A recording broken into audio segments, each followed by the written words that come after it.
Selamat pagi. Perkenalkan, nama saya Anita Deborah Simangunsong, SPD MPD. Saya adalah dosen program studi pendidikan kimia di Universitas HKBP Nomensen Pematang Siantar dengan NIDN 0108108801, Fakultas Keguruan dan Ilmu Pendidikan.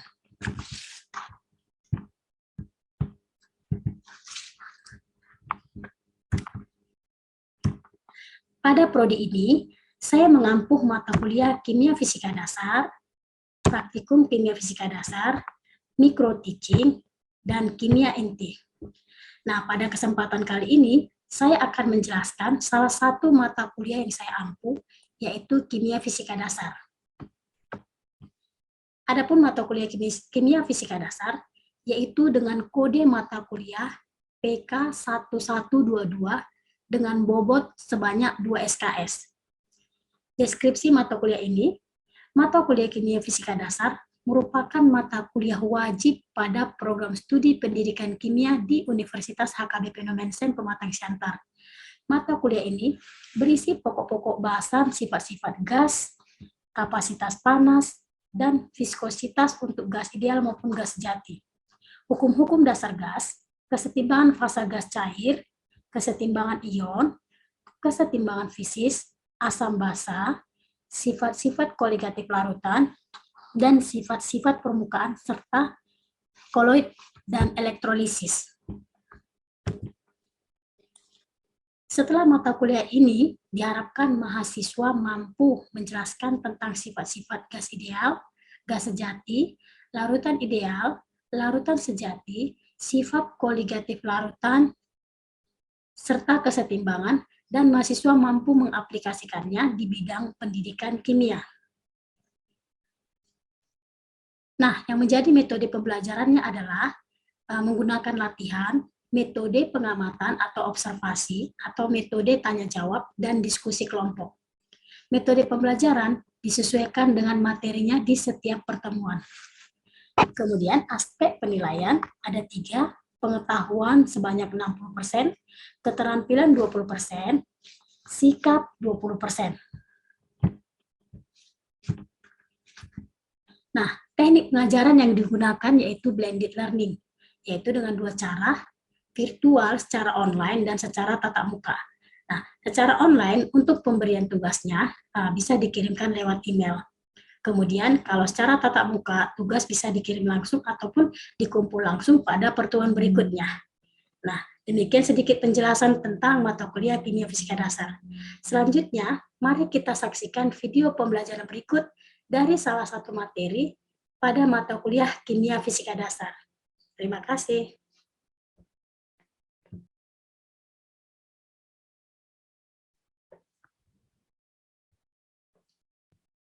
Selamat siang semuanya. Siang, Bu. Oke, tolong kameranya tetap diaktifkan ya. Kita tunggu yang lain untuk join. Sudah siap menerima pembelajaran hari ini? Sudah ya? Sudah kan? Teresia, Dame. Ya, Bu. Ya.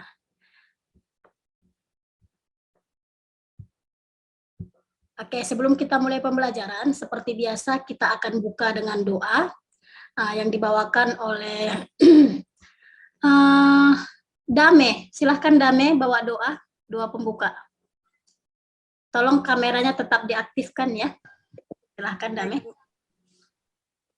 Sebelum mulai pelajaran, ada baiknya kita berdoa menurut agama dan kepercayaan masing-masing. Saya akan bawakan doa agama Kristen.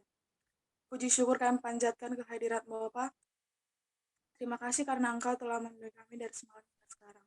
Bapa, sebentar lagi kami akan mulai pelajaran kami. Kiranya berkatilah kami dan berikanlah kami kehikmatan supaya bisa menerima soal ataupun pembahasan yang diberikan dosen kami. Banyak dosen telah kami perbuat baik sengaja maupun tidak sengaja. Kiranya hapuskanlah itu agar tidak terhalang kasih dan anugerah yang akan Engkau limpahkan kepada kami. Hanya ini yang bisa kusampaikan dalam nama Yesus Kristus. Kami berdoa dan mengucap syukur. Amin. Oke, amin. Baik, Ibu akan share screen. Materi kita hari ini tentang apa materi hari ini? Sifat koligatif larutan. Baik, sifat koligatif larutan ya. Oke, nah sebelum kita masuk pada sifat koligatif larutan, Ibu mau tanya dulu sebelumnya pengertian tentang larutan. Siapa yang masih ingat? Harusnya ingat ya, hanya pengertian larutan. Coba. Saya, Bu. Ayu, silahkan Ayu. Apa itu larutan, Ayu? Larutan adalah campuran homogen yang terdiri dari 2 atau lebih zat. Iya. Yang lain ada mau kasih tambahan apa itu pengertian larutan?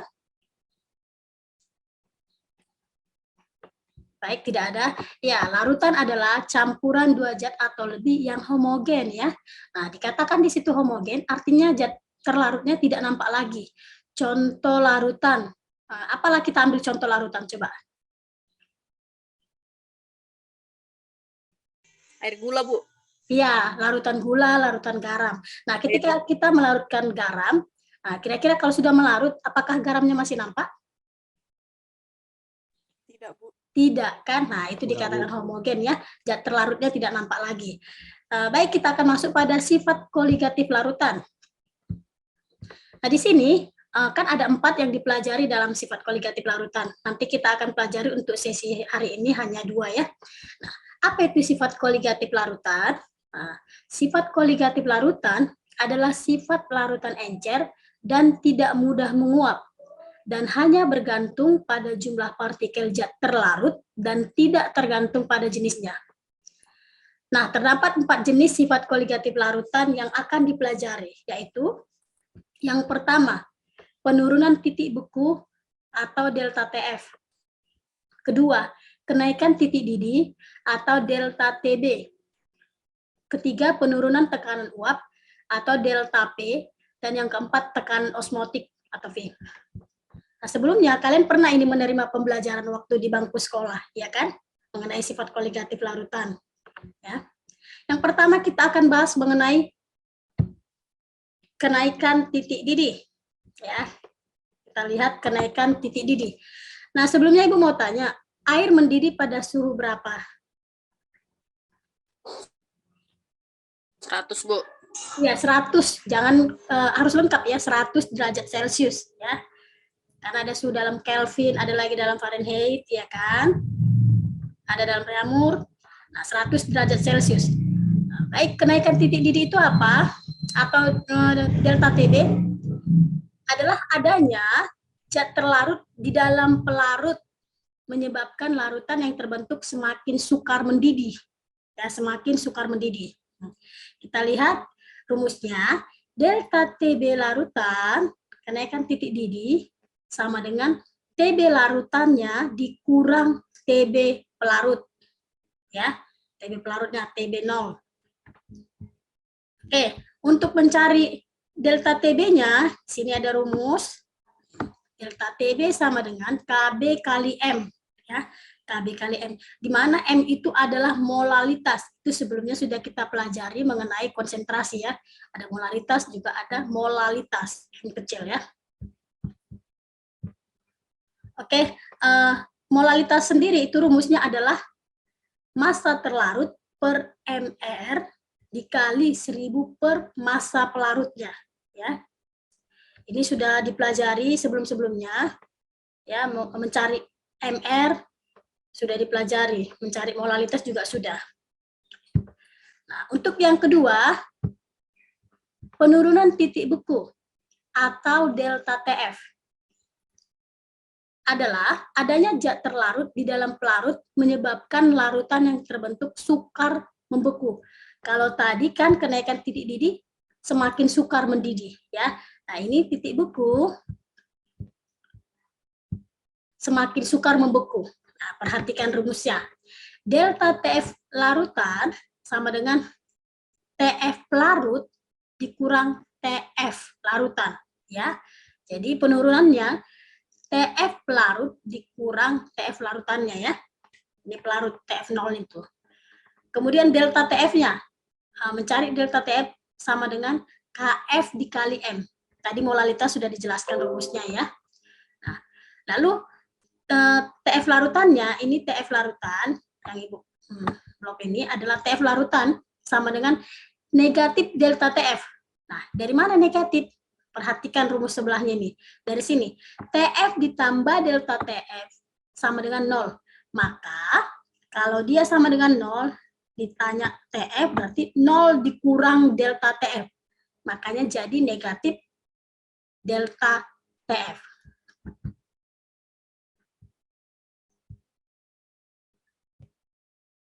Nah, untuk lebih paham lagi, perhatikan contoh soalnya ya.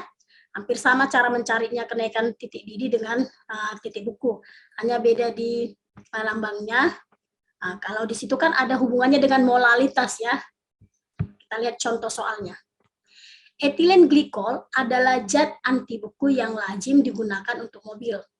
Zat ini larut dalam air dan tidak mudah menguap. Diketahui titik didih. Titik didih tadi lambangnya delta TB ya. Ini dibuat delta TD. Hitung titik beku larutan yang mengandung 651 gram zat ini dalam 2.505 gram air. Diketahui massa etilen glikol 62 dan titik beku. Konstanta titik bukunya KF-nya 1,86 derajat Celcius. Ini derajat Celcius ya. Kan 1,860. Nah, maka yang ditanya di sini adalah titik beku larutan, ya kan? Untuk mencari titik beku larutan, hal yang pertama kita lakukan apa? Apa yang dicari untuk supaya kita dapat mencari titik beku larutan? Kira-kira apa?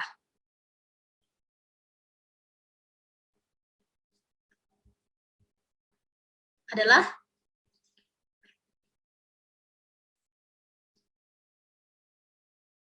kita balik lagi ke rumusnya. Ini delta TF sama dengan KF kali M. Berarti yang dicari pertama kali adalah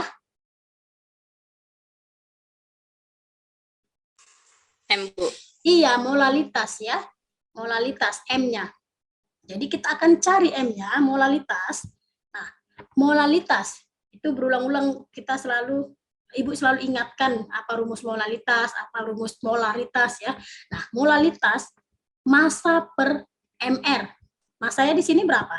651 ya. Bisa diaktifkan langsung suaranya ya untuk merespon Ibu. Nah, massa terlarutnya 651. Nah, MR-nya diketahui 62. Berarti molalitas sama dengan massa terlarut dibagi massa molekul relatif dikali 1000 per massa pelarut ya. Berarti Teresia 651 per 2505 benar? Salah ya. Nah, makanya sambil disimak massa terlarut per MR berarti 651 per 62. 651 per 62. Hasilnya itu 10,5 ya. Dikali, ini dikali ya. Dikali 1000 per gram pelarut kan. Di sini gram pelarutnya berapa? Gram air. 2.505, Bu. Iya, 2.505. Berarti 1000 dibagi 2.505 berapa? Nah, sambil buka kalkulatornya, pakai kalkulator boleh. Ini hasilnya kalikan dengan 10,5. Maka diperoleh molalitas EG, etilen glikol, adalah 4,19. Ya. Kemudian kita masukkan rumus. Delta TF sama dengan KF kali M. Ya, maka delta TF sama dengan KF-nya kan itu sudah diketahui ya. KF diketahui 1,86 dikali molalitasnya yang kita cari 4,19. Nih, maka diperoleh penurunan titik bekunya sebesar 7,79 derajat Celcius. Nah, maka diperoleh hasilnya air murni membeku pada suhu 0 derajat Celcius. Air kan? Maka larutan etilen glikol akan membeku pada suhu negatif 7,79 derajat Celcius. Nah, dari mana ini Kevin? Kevin masih di situ kan? Negatif 7,79 derajat Celcius itu dari mana?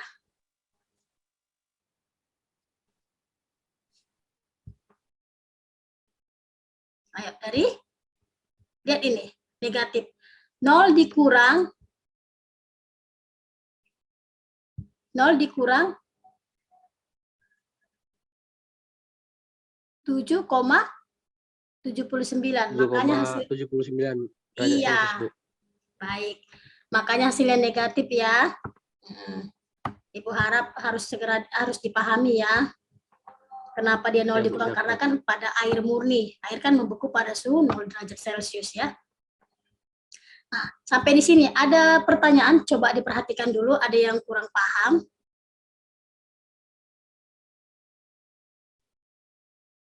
Ibu rasa kalau untuk titik didih, titik buku hampir sama ya. Kalau dia penurunan titik buku, delta TF sama dengan KF kali M, kan? Kalau titik didih, delta apa? Delta, Bu, aku mau nanya lah, Bu. ya, tunggu ya, delta TB sama dengan KB kali M. Silahkan Kevin. Pertanyaanku, Bu, kenapa titik didih larutan lebih tinggi dari titik didih air murni pada umumnya, Bu? Titik didih larutan lebih tinggi dibandingkan titik didih? Titik didih air murni, Bu. Oke, nah kan ini perhatikan lagi rumusnya. Titik didih larutan, kembali kita ke titik didih ya. Kalau dia titik didih larutan, ini dia titik didih. Kan dari rumusnya saja sudah nampak, titik didih larutan 100 ditambah delta TB. Delta TB ini sementara apa? Apa ini pengertiannya? Sementara delta TB adalah kenaikannya, ya, kenaikannya. Artinya titik didih larutan itu adalah titik didih pelarutnya ditambah kenaikannya. Makanya titik didihnya larutan itu lebih tinggi daripada pelarutnya. Kan ini pelarut. Ya, ini pelarutnya. Jadi kalau pelarutnya bukan air, berarti di sini TB sama dengan TB pelarut. Paham ya Kevin? TB pelarut ditambah delta TB. Ya kan pelarutnya bisa saja yang lain kan Kevin? Paham tidak? Ini kan karena air ya. Nah, makanya langsung diambil 100 ya. 100. Kalau dia yang lain pelarutnya, jadi di sini TB bisa diganti, ini adalah titik didih larutan ya. Tambah titik didih pelarut, maaf ya. Titik didih pelarut ditambah delta TB. Ya, makanya titik didih larutan itu jadi semakin lebih apa? Tinggi kan? Karena sudah ditambah kenaikannya. Paham Kevin? Paham, Bu.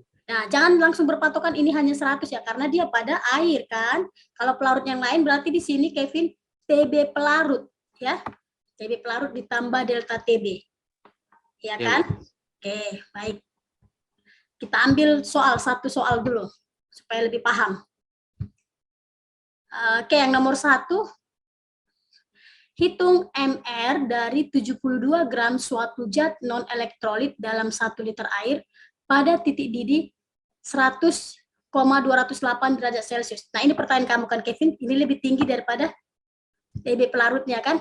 Ini pertanyaan Kevin ini. Kenapa lebih tinggi? Karena sudah ditambah kenaikannya. Iya, Bu. Kenaikan titik didih. Nah, ini pertanyaan kamu itu lebih tinggi.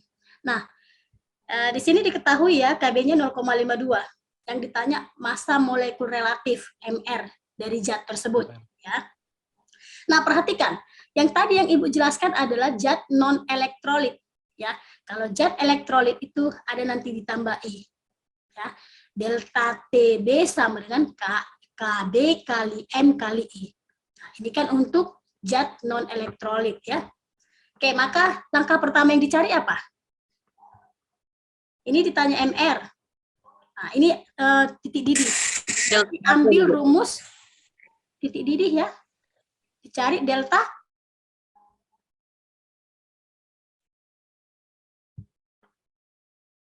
Oke, tidak nampak lagi share screen-nya ya. Sebentar Ibu share lagi. Langkah pertama yang dicari apa ini?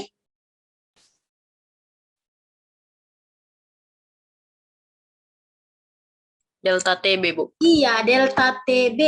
Maka delta TB, tadi pertanyaan Kevin ini. Delta TB berarti, kita balikkan lagi ke sini. Delta TB berarti TB larutan dikurang 100 ya. TB larutannya. Ya, Bu. TB larutannya sambil paham ya Kevin yang kamu tanya tadi. TB larutannya 100,208 derajat Celcius dikurang 100. Berapa? 0,208, Bu. Ya, dapatlah delta TB-nya 0,208 ya. Lalu setelah dicari delta TB, maka masukkan rumusnya delta TB sama dengan KB kali M. Ya kan? KB kali M. Maka delta TB sama dengan KB kali M, masukkan nilainya. Coba sambil dicari ya. Delta TB sama dengan KB kali M. Delta TB-nya masukkan 0,208.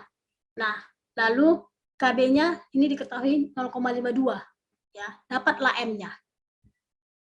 Dapat nanti molalitasnya berapa. Ya. Setelah dapat molalitas, kan dicari nanti massa terlarut. Berapa massa terlarutnya di sini? Tolong aktifkan kameranya ya, Lydia. Ayo, 72, Bu. Iya, 72. Berarti 72 per MR yang ditanyakan dikali 1000 per massa pelarutnya. Nah, 1 liter berarti 1000. Berarti diperoleh nanti berapa hasilnya? MR-nya?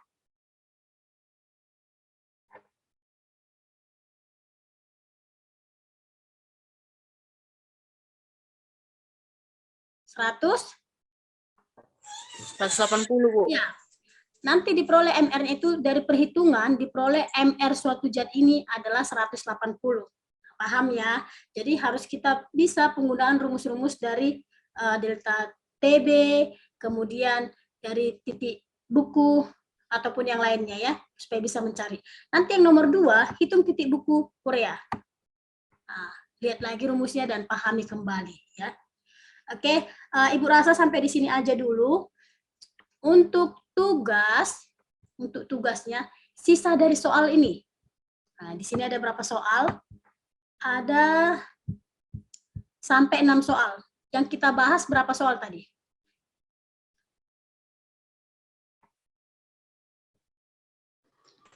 Dua, Bu.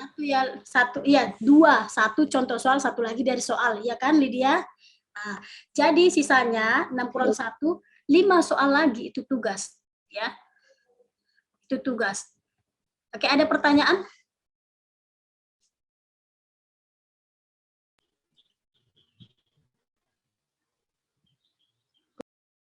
Ada pertanyaan? Kita pengumpulan tugas minggu depan ya, seperti biasa. Pengumpulan tugas 1 minggu setelah pemberian materi ya, minggu depannya.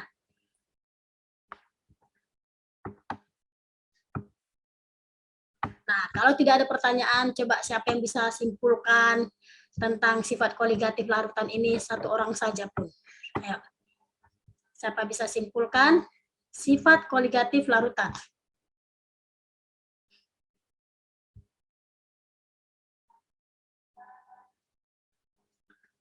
Ayo, siapa bisa simpulkan mengenai sifat koligatif larutan? Saya, Bu. Ya, aktifkan kameranya yang lain ya. Silahkan Kevin. Coba jelas Saya, Bu. ya. Kameranya itu belum aktif. Baiklah, saya akan menyimpulkan. Bu? Silahkan Kevin.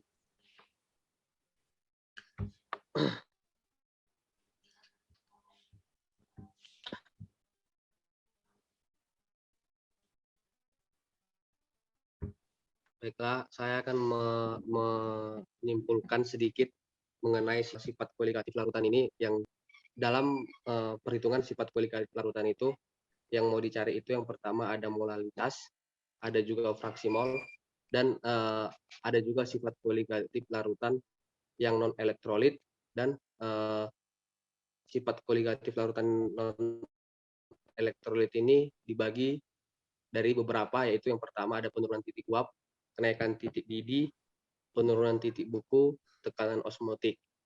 Nah, dan sifat koligatif larutan yang elektrolit itu ada penurunan tekanan uap jenuh, kenaikan titik didih, dan penurunan titik buku, dan tekanan osmotik juga. Nah, jadi kesimpulan dari keseluruhannya bahwa sifat koligatif larutan ini adalah sifat yang bergantung pada jumlah partikel zat terlarut dan tidak bergantung pada jenis zat terlarut. Dan besar perubahannya pun bergantung pada jumlah partikel zat terlarut yang ada dalam larutan. Iya, baik, bagus ya. Nah, yang pertama itu sifat koligatif larutan itu terdiri dari dua ya, sifat koligatif larutan elektrolit dan non-elektrolit ya. Yang kita bahas tadi yang bagian non-elektrolit, ya kan. Kemudian sifat koligatif larutan itu sifat larutan yang tidak bergantung pada jenis zat terlarut, tetapi hanya bergantung pada konsentrasi partikel zat terlarutnya. Makanya tadi ada konsentrasi tapi dalam molalitas ya. Ibu rasa itu saja. Sekian dulu untuk pertemuan kita. Tetap diaktifkan videonya. Kita akan tutup. Yang bawa doa penutup Teresia ya. Ayo Teresia, tutup dengan doa, Dek. Baik, Bu. Silahkan. Mari kita berdoa. Ya Tuhan, kami kembali lagi mengucap syukur atas berkat yang Kau limpahkan kepada kami.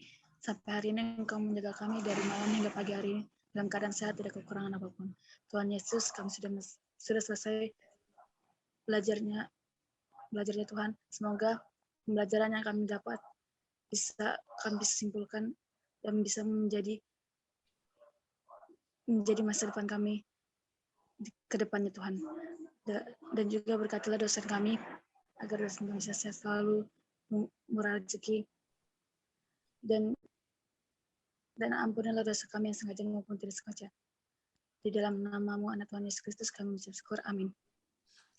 Oke, amin.